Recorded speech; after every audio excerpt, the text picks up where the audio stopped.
You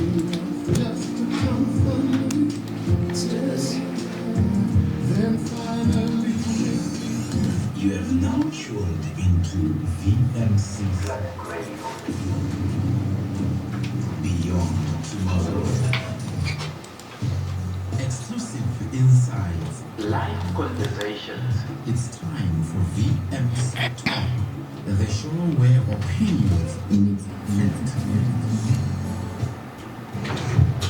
Yep, and just like that, we're back. We're back like we never left. It is exactly 42 minutes past the hour, 11 a.m. and you're tuned into VMC Talk with myself, Isipusa Mahlase and Anghambi Ngedwa. This is the Don, the Radio Mafia, also known as Double D, Daddy Don, and we are on VMC Planet Radio, and this is VMC Talk.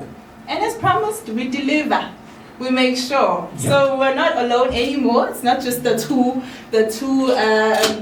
questioning buddies, but it's also, we do have Mr. Herman Mashaba in the building. We're joined by ActionSA President and Johannesburg mayoral candidate, Mr. Herman Mashaba. Mr. Mashaba, welcome.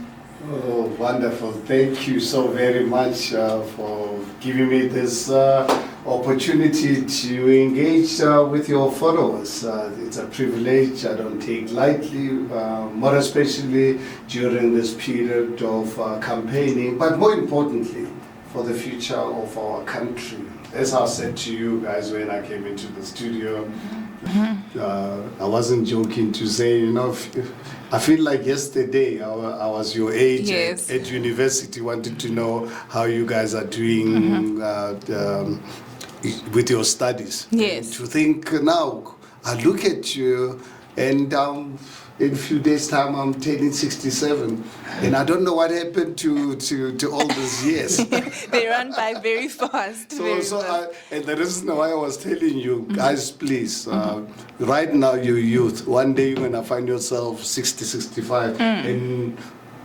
time flies. Yes. So never, you know, when your parents talk to you that.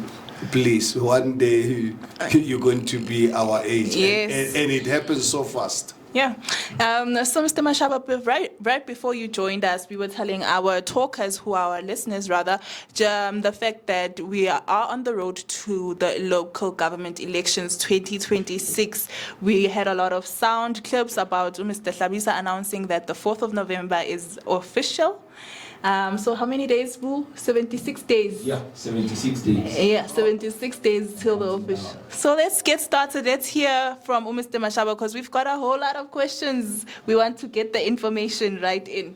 Yeah, and the first question is a very big question. The question is, why come back? Why is it big? It's it's a very important question. Yes, I think you remember served as a mayor under the DA banner from 2016, August 2016 to November 2019. I served for 3 years instead of serving the full term. Yes. Unfortunately for me, I got into politics. I'm an accidental politician because I never thought I would one day be a politician. But because of frustration with the political developments, and one thing for sure with me, I wasn't born to be an armchair critic. I wasn't born to be a spectator. So I decided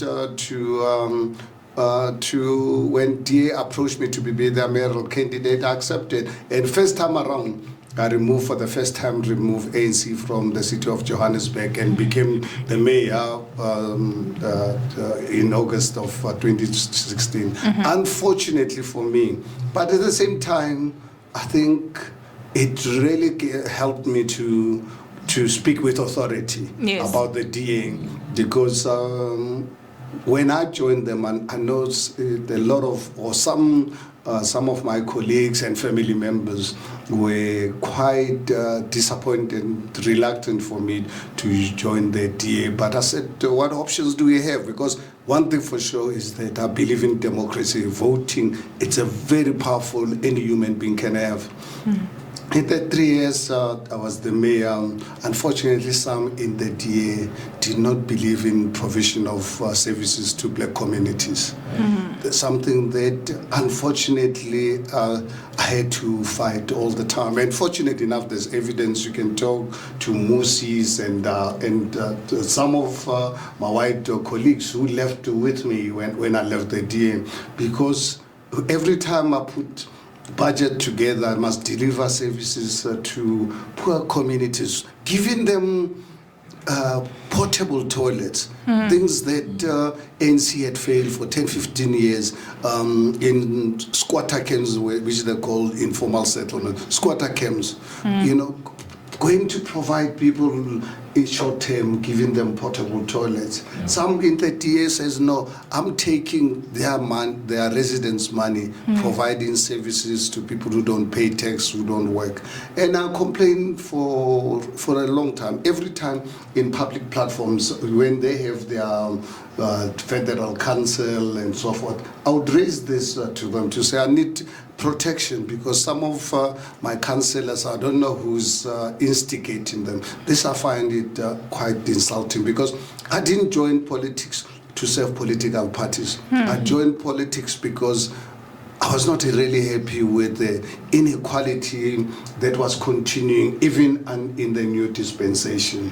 So yeah, when Helen Ziller decided to come back, and unlucky for her, I discovered that she was having secret meetings with the ANC leadership to remove me from power. And when she came back, I then resigned. So I left, honestly, quite sore, and they came out with a massive campaign calling me an EFF mayor and all the nonsense, Politics. But, nonsense, So they thought I was an experiment. They took a wrong experiment. Yes. Because for me, being with the mayor was the last thing in the world I wanted. So I've got unfinished business. Now South Africans forced me to really coerce me to start my own political party. Now can you imagine getting into politics in 2016, becoming a mayor? I had no clue whatsoever what a mayor does. Now and now this time I've got experience. The 3 years I spent as a mayor of the city of Johannesburg, honestly and truly, I believe there's no one who's got experience and the knowledge of the city better than I do.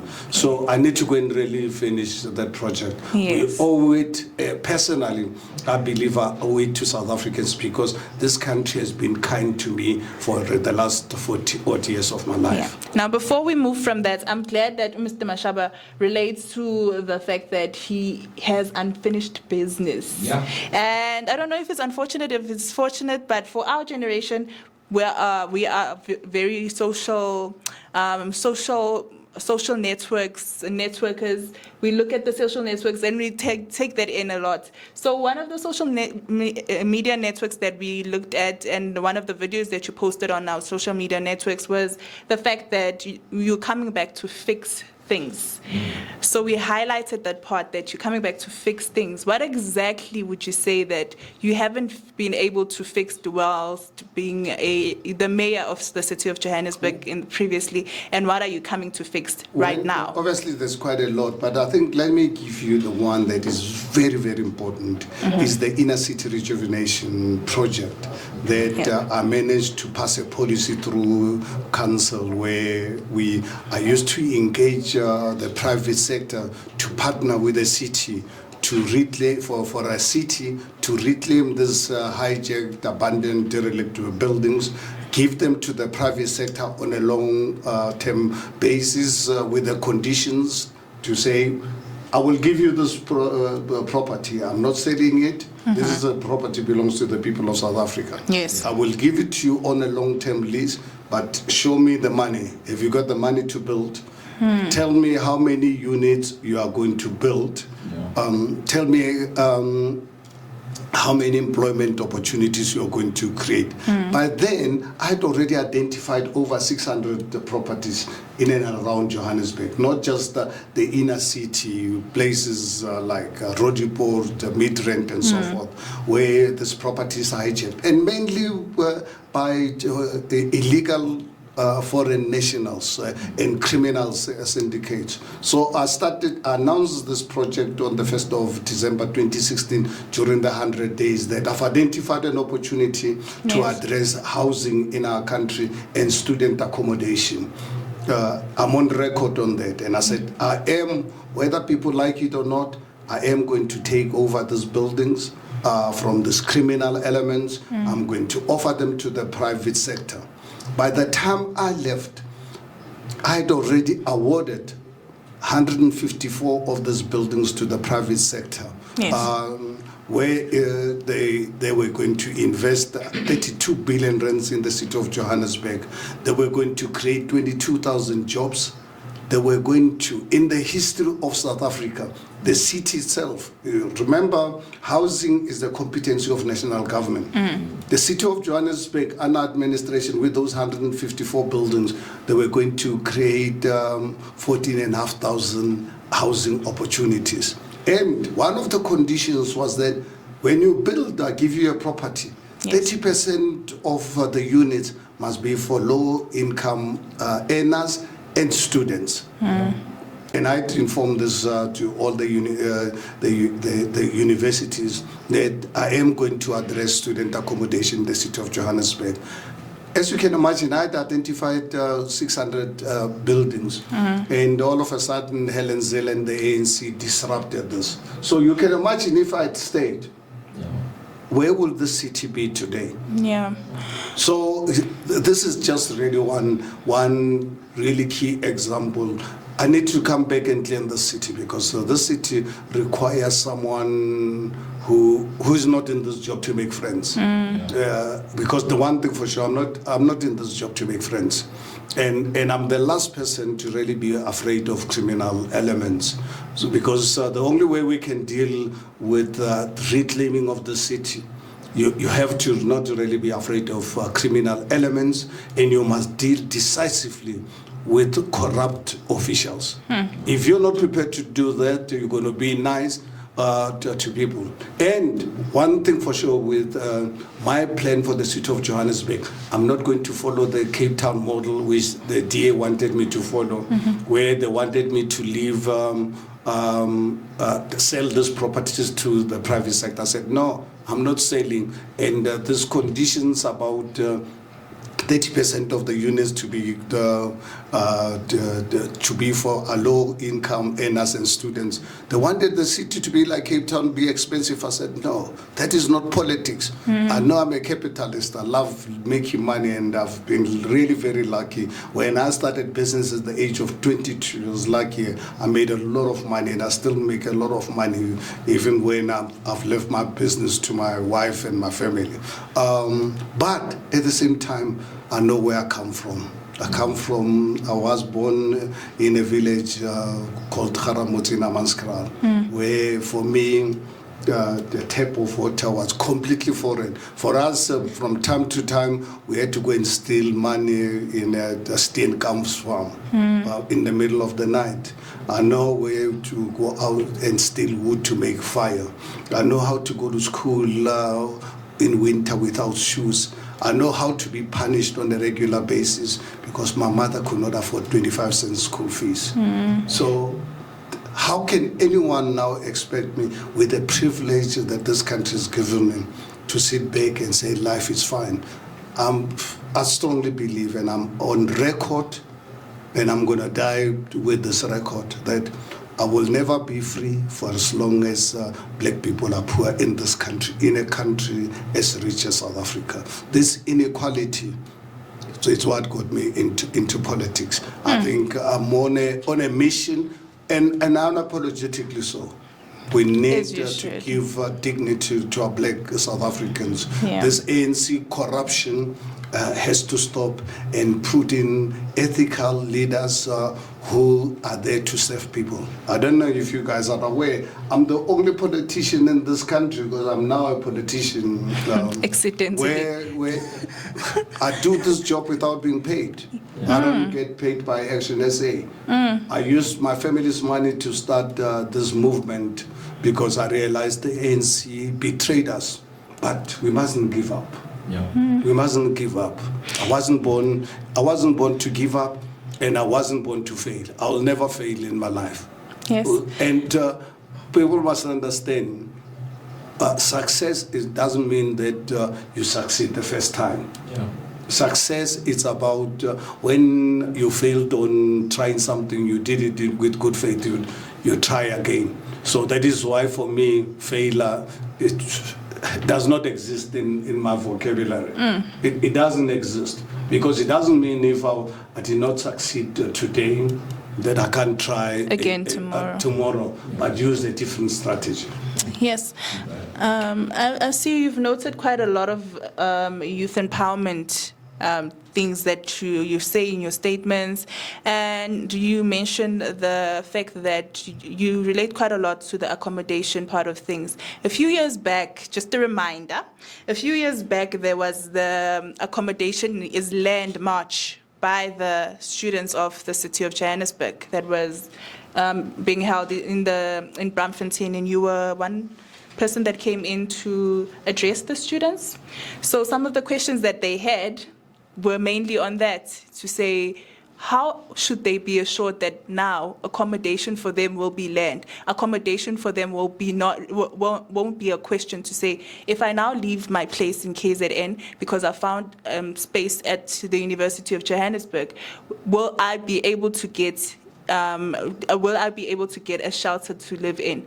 Will I be able to not worry about myself being the person that can afford or not afford accommodation for myself? So what are some of the strategies that you've put into place to avoid such marches in future? You were part of the people, you were one person that addressed that march. So in future, how can we avoid not having such marches and actually having accommodation for students? You know, one of my proudest moments, part of the Inner City Rejuvenation Project. Today in the city of Johannesburg, there's 3 of those properties. One of them used to be Bank of Mozambique or so. That building had fire,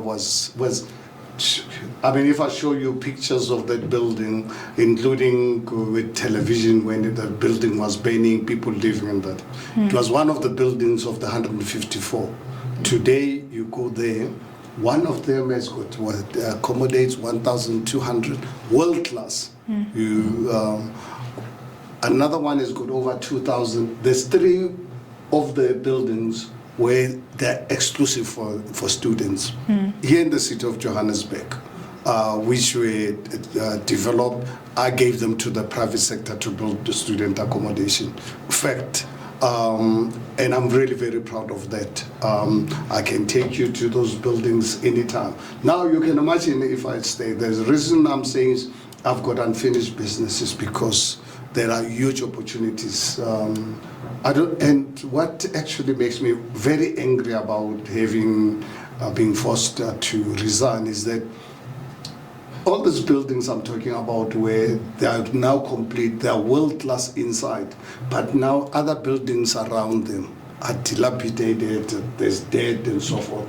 So you can imagine this city, if I had stayed, the city of Johannesburg would really be the safest city not in Africa, in the world. Yes. And while I still have the energy, I want to dedicate my life to ensure that we reclaim the city, so that this city must be the epicenter, more especially of the arts. If I look at Alhambra Theatre around the corner from here, you guys know Alhambra Theatre? Yes. Yeah. You know that theatre, I was 20 or 21 at the time. Ipintombi. I don't know if you guys have heard of a production called Ipintombi. Yes. It toured the world from the 50s and so forth.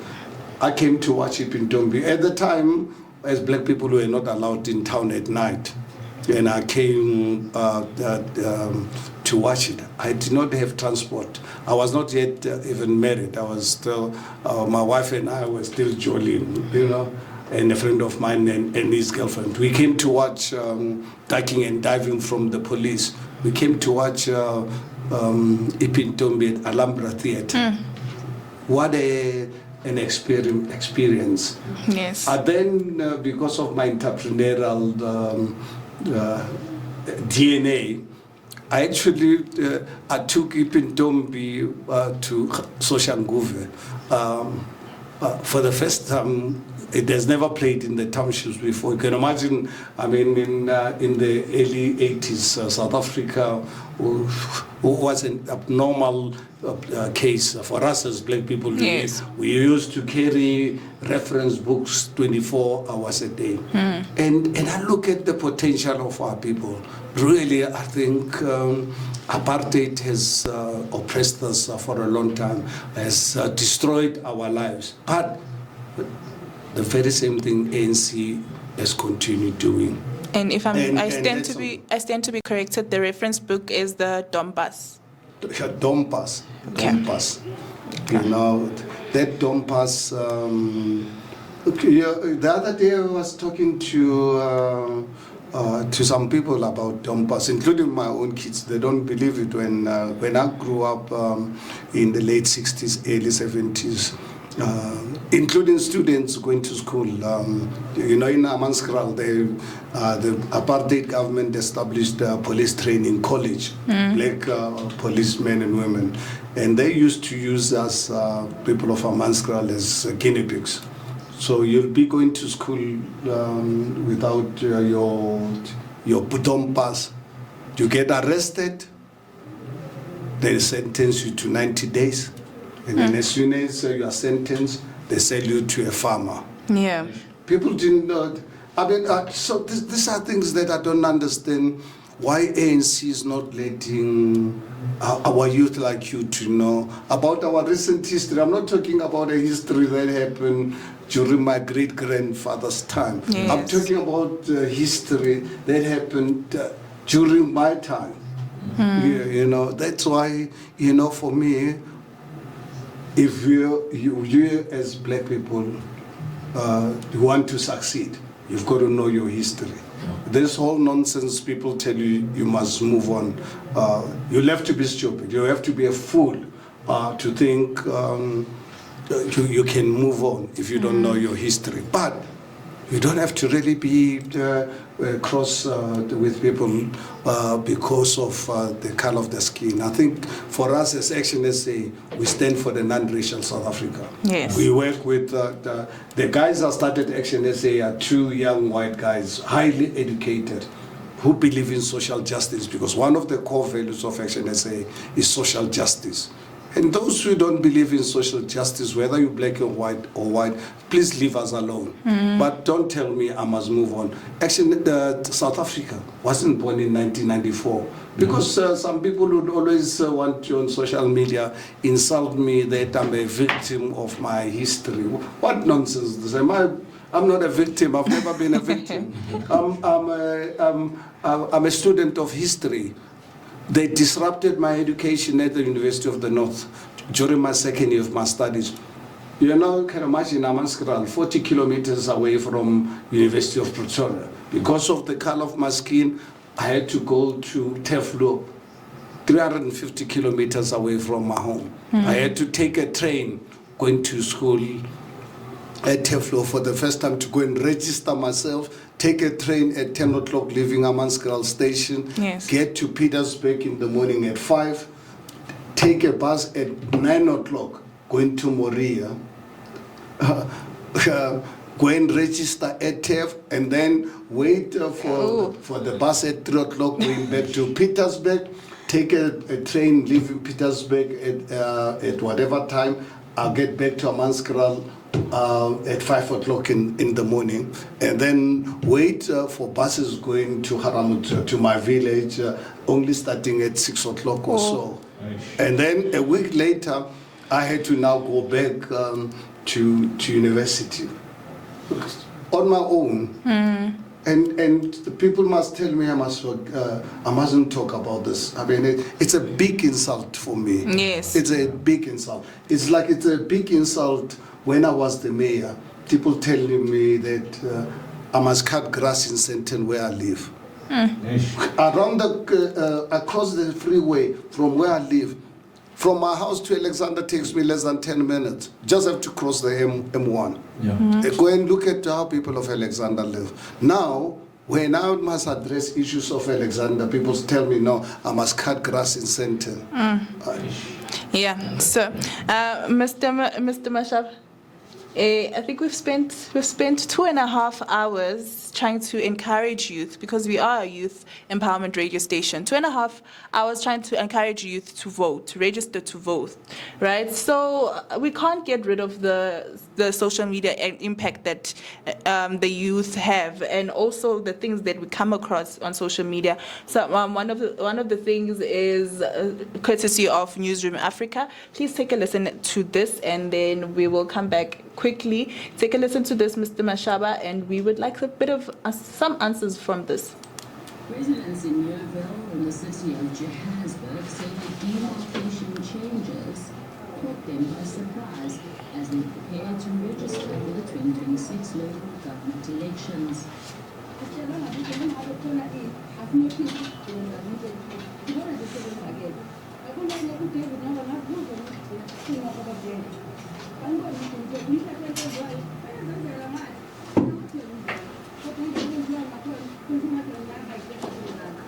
Mtetwa says she has only just learned that her home now falls under Ward 66 instead of Ward 67. This means she now has to travel to a different voter registration station instead of 1 block away.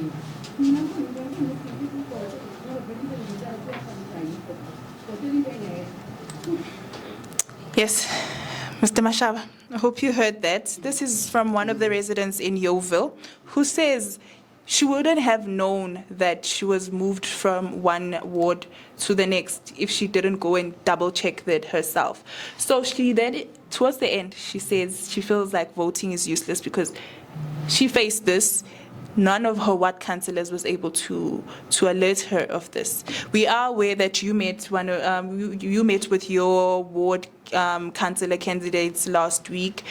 How can you ensure that your party makes sure that communication, access to information is available for both the young and the old in future to avoid such situations? You know, if you look at ActionSA from actually the establishment of our party, and actually my entry into politics, because I realized the ANC's survival to be in government is because of black people not voting as compared to our white counterparts. Our white counterparts, there's not a white person over the age of 18 who don't vote because they understand democracy and the power of their vote. Unfortunately, with us as black people, when they're disappointed with the ANC, then they want to withdraw from politics. They don't understand. I don't know, maybe I have an advantage because I'm a student of history. I love democracy. I remember when I was at university studying public administration and political science. Those were my two majors. And look at the power of democracy, of having the power to decide as a voter who must be your ward councillor, who must be your mayor, who must be your president of the country, and the power that you have. So when you're not happy with Herman Mashaba, please remove him. You can't vote on the basis of liking someone, but that person is not doing anything for you. Yes. Politics and democracy gives you such power to decide when you deploy someone to go and save you. Because if you vote for Herman Mashaba to be the mayor of the city of Johannesburg, you are actually deploying me to go and save you, not going to save my stomach and my lifestyle. You are deploying me to go and save you. In the event I fail you, don't give me a second chance. I'll keep saying to our youth in South Africa that in the event a politician or ActionSA fails you, please don't just vote us out, kick us out. Because that's the only time you're going to see politicians respecting you. If you study the politics and the political system, democratic countries, successful ones. Yes. In most developed democracies, Yes, sir. a politician will lose their job because they were caught driving 70 kilometers an hour on a 60 kilometer speed limit. Which is unlikely in South Africa. Someone will lose their job. In South Africa, including having foreign currency under mattresses and sofas. And, so I think our interpretation as in our knowledge as black people, and I think this for me, honestly, is a deliberate action by the ANC. Remain ignorant. That's why they've opened our borders, allowed the Mexicans and the Nigerians to give our youth drugs, get them unemployed. You can imagine COSATU. Yes. That's supposed to be the one as a vanguard of the marginalized with the South African Communist Party. They're the ones actually making black people poorer and poorer. If you look at the inequality in this country today, it's actually worse, but at the same time, it's unlike pre-1994. South Africa has always been the most unequal society on earth, in the world. But before, you had whites and blacks. Whites were enjoying the best lifestyle in the world. Yeah. And then on the other hand, you had black people catching up hell. But today, what the constructors of our new democratic dispensation, they made sure that they bring in a few black people into the economic mainstream, but make sure that the majority of the people destroy jobs, give them drugs, give them alcohol. Have you been in a township or here in town? On a Monday morning, 8 o'clock, someone is moving around with a bottle of beer. Yes. We've normalized something like that. I mean, it's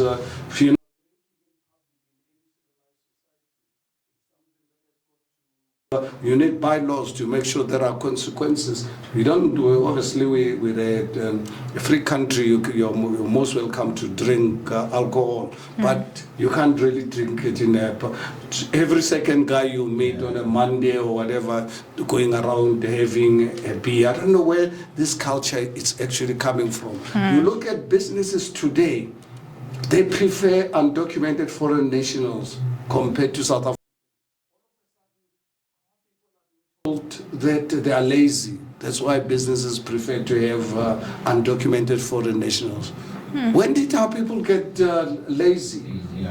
The reason why it suits this narrative, now what it does, it creates a conflict between us as South Africans and our fellow African brothers who are here illegally, being exploited. If you look at the exploitation that is being used against our people. Here in the city of Johannesburg, remember when I was the mayor?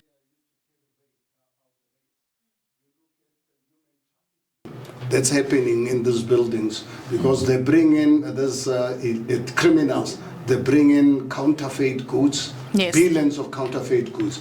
These buildings that used to be commercial hub of our country's economy, they are used to turn, they bring in counterfeit goods, expired goods. They're coming warehouses and factories.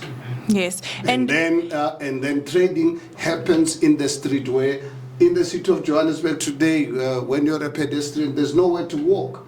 They've closed down everything. The chaos that's happening, it will never happen. So and that I was doing. Unfortunately, we can go back to unfinished business. I need to really go and bring back the rule of law back into the city of Johannesburg. Definitely. So now on that point, Mr. Mashaba, how does that decision affect foreign investment? Because now if the chat is about all the immigrations and that, isn't that somehow gonna affect foreign investors? No, actually, you know, obviously fortunate enough being a capitalist, no investor, you can study economics, it's one of the subjects I studied at the university, but I've practiced economics successful in business. No businessman anywhere in the world will invest in a country where there's no rule of law. There's no business. Well, that is the reason why investments in South Africa are not happening. There's a reason why, including South African businesses, are not investing in this country. Let me give you a practical, personal example. Long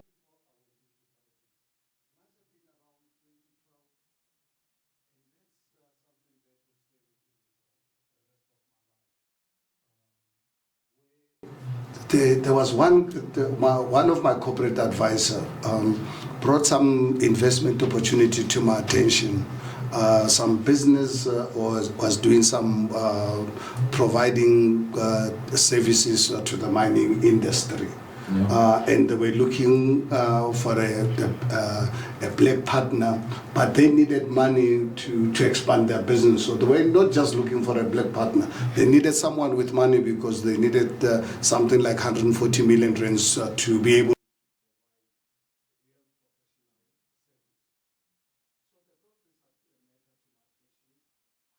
When I then met with these guys, I liked them, I visited their premises and everything like that.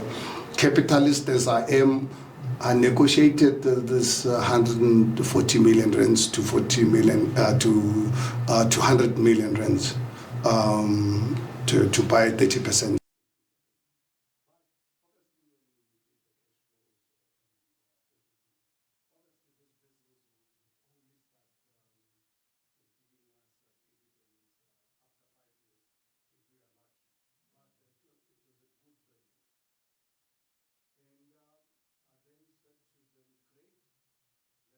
To draft the agreements. Few days later, on my own, having a shower, I said no. Under Jacob Zuma at the time, I said, Herman, you'll be stupid to invest 100 million rands in one business in a country as risky as South Africa.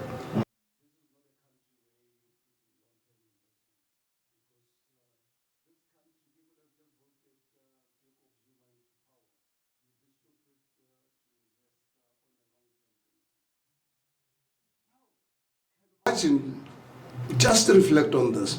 Here is a patriot. Here is a South African. Here's someone who's got 100 million rands to spend, black man in his own country that he so dearly loved. I said no. I phoned the lawyers to say, please stop.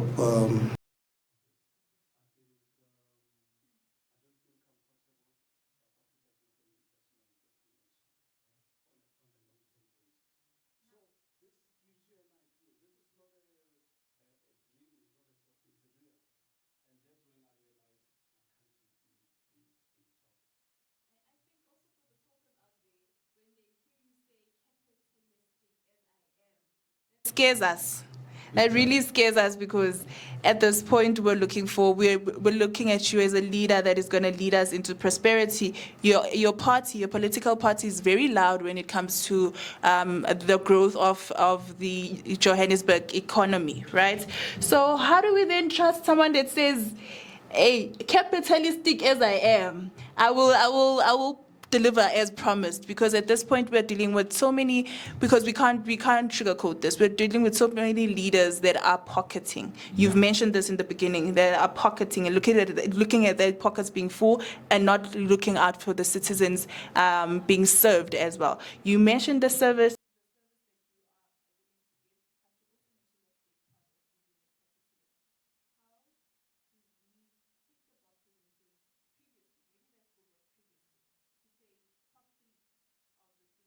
done, not out of a capitalistic mayoral decision, but out of service. You know, what is actually quite sad is that our youth and the black people in particular have been fed nonsense for a long time, of the longest time. People claiming to stand for them. And when they're put into power, They change. They do things completely different. Yeah. They come out, let's say for COSATU, for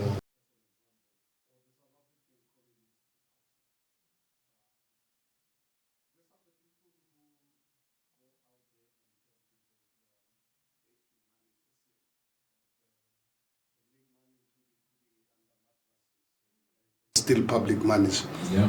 I can tell you, for me, I attained my economic freedom by defying the apartheid system that deprived me of an opportunity to go into business. And I'm on that mission for black people to understand that with that. What is important is when make money, because when you make money, you will create jobs. When you create jobs, you create an economy. Don't go and lie to people to say, I want to go into business because I want to help with employment, help other people. Yes. That's nonsense. We must encourage our youth to dream. Let them want to go out, go and make money.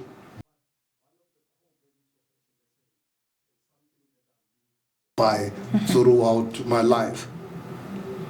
And I grew my business from the time I conceived Black Like Me in 1984, and I started that business in 1985 and called Black Like Me. I've used commerce to give black people the pride and give them hope. And in the process, I made money.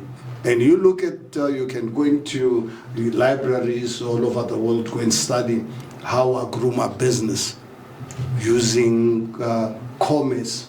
But at the same time, I wasn't in business for any other thing than to make money for myself, take myself out of poverty I was born under.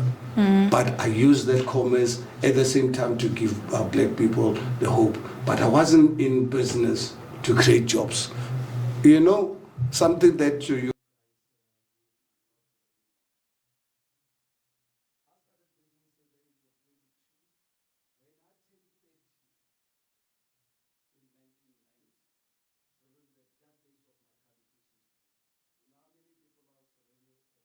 employing.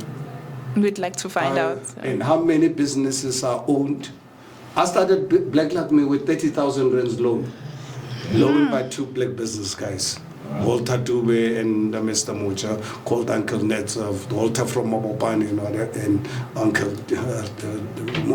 Uncle Nets. When I approached them, we needed 30,000 rands to start this business. Walter managed to get us 200,000 square meters, 200 square meter factory in the SBDC in Haranko industrial area. When I approached them, I said to Mr. Dube, I found a machine to legally print money, and I outlined my business plan to him to demonstrate how we're going to legally make money. That's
of the technical colleges teaching motor mechanic.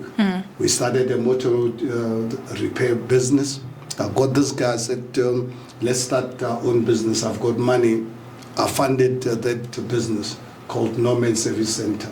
We were fixing cars, we were selling tires, we were selling windscreens in the township, in Temba, in Amanskral. At the time, I was owning, I started one of the busiest, if not the busiest, butchery in Mabopane called Benny's Meat Market. I started that business. I took one of my cousins to run that business, and I gave him a share. The factory that I'm talking about, the 6,000 square meters, you know, it was built by my own construction company. In the process, when I started business, I met a guy called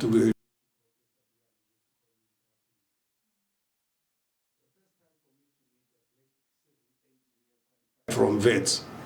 He used to work for one of the big civil engineering companies here in Johannesburg. I said, Mr. Brabi, there's a huge opportunity. Housing, it's a huge issue. Let's start our own construction. He says, I don't have money. I said, don't worry. Just go and work out a business plan, how much we need. We need it. That factory, that business built my factory, 6,000 square meters.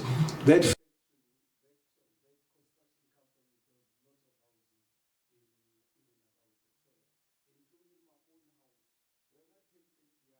double-storied house, 700 square meters in Soshanguve DD with a tennis court, with floodlights. You see? Built by my own construction company. At this so point, what I'm saying is yes. That people must not really be deceived by con men and women who tell you be afraid as if making money is a sin.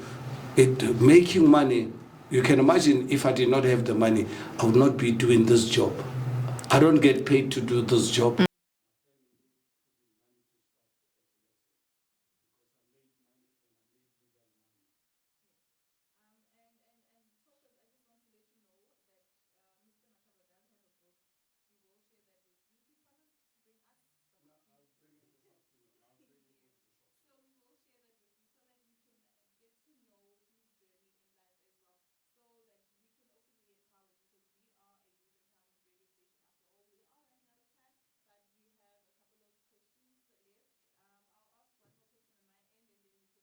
Listeners, our talkers.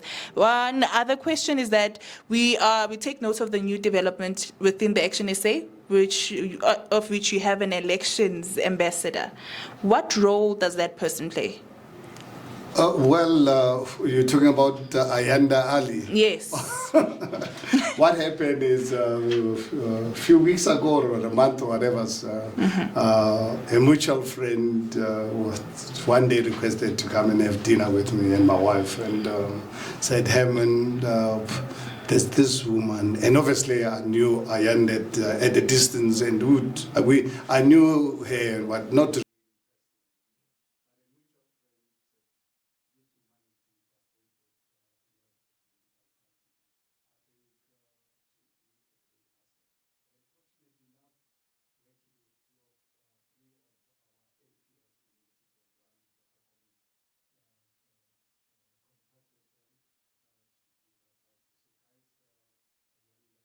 it's available.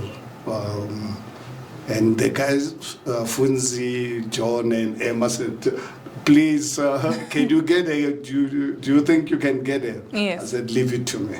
Yeah, okay. And made contact with her team, with her at home. And she was just excited.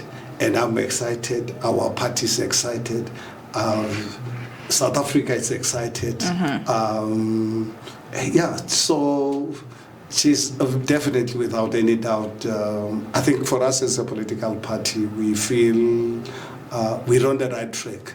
in attracting young, because obviously I think Ayan, as far as I'm concerned, Is a young I take person. her like my daughter. She qualifies to be my daughter. But her energy, her passion, her love for this country and her job. And so I'm on a mission. To produce another Nasipi Moya.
Corrupt like everybody else. And so people like Ayanda, people like Nkele, these are the future that I'm on that mission to dispel this myth that us as black people, we are corrupt, we are lazy. I'm on that mission, unapologetically so. I'm going to use my privileged position to ensure that ActionSA live.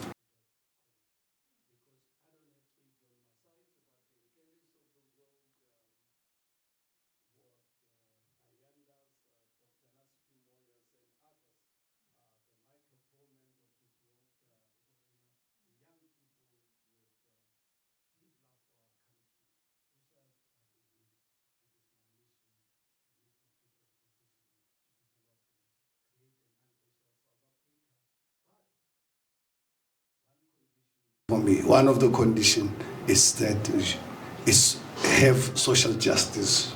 Don't tell me black people want to live in Alexander and are comfortable. Yes. Don't tell me that people are comfortable to live in Soweto, in back rooms, 3 generations. No.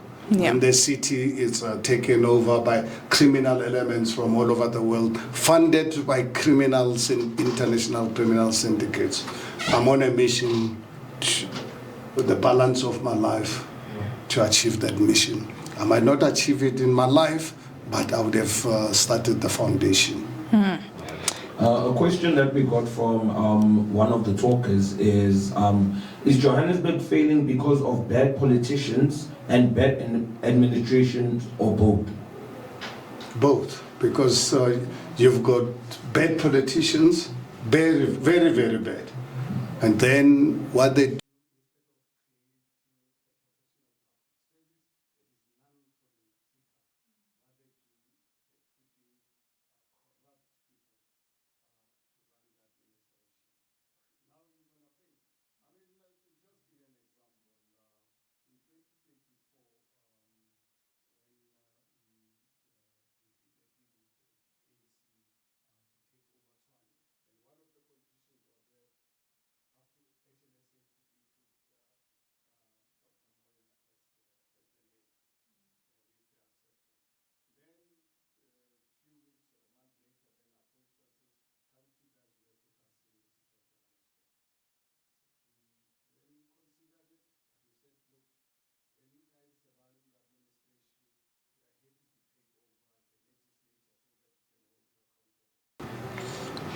I don't know, for some reason, ANC, they are thinking, they thought we are just voting cattle. They want to bring people that are personally fired. Some of them laid criminal charges against them for fraud and corruption.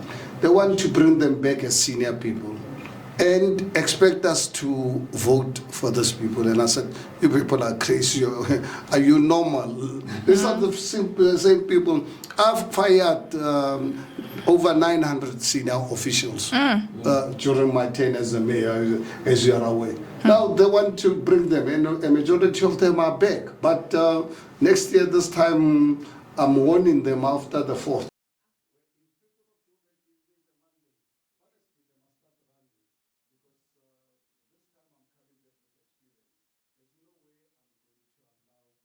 People who are in jobs because of their connections. I want to put in a professional public service. You know, one time, the few months after taking over, the mayor requested a meeting with me, and I invited him to my house.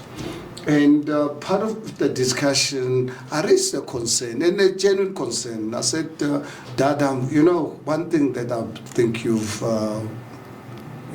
did not do right is the appointment of your MMC of Finance, Margaret Reynolds. I said, look, Margaret, I have absolutely no problem with her. She's a nice lady, but honestly, to put her as your MMC of Finance, I think it's a wrong decision.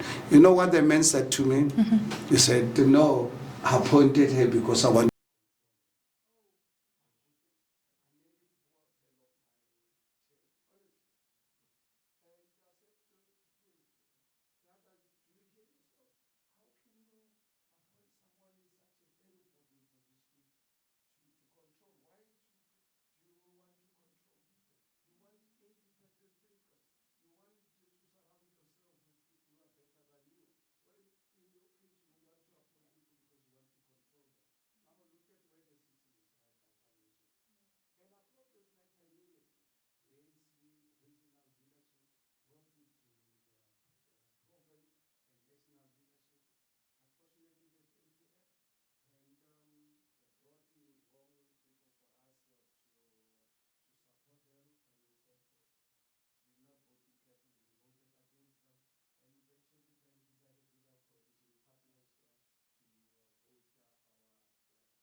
And the way they operated was not in line with the values of our party.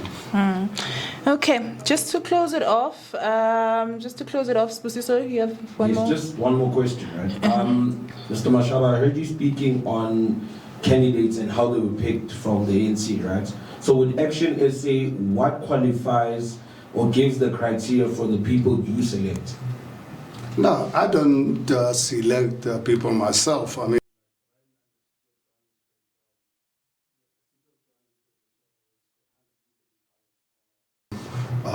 What candidate? Yeah. so we had to pick up 135 candidates.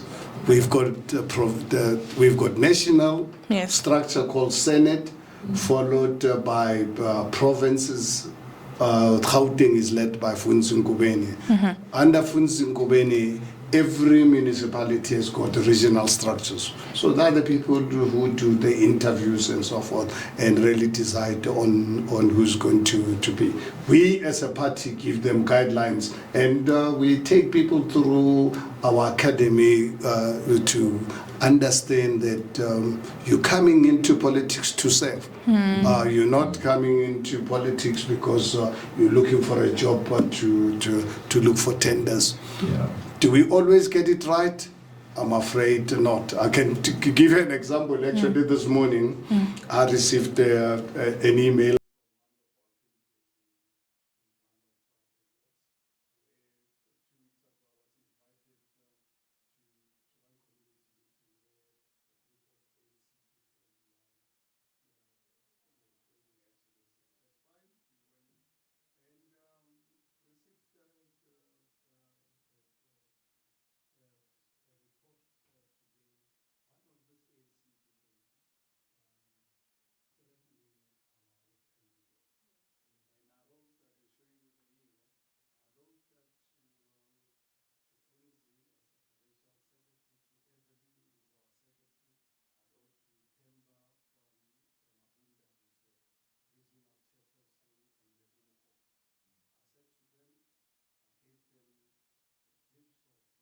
the nonsense this person was talking, thinking that we're a party that stands for nonsense. In fact, I used a thug. I said, please, colleagues, I know it's not my space, but such people don't belong to our party. I requested them, I said, look, you guys can make your decision, but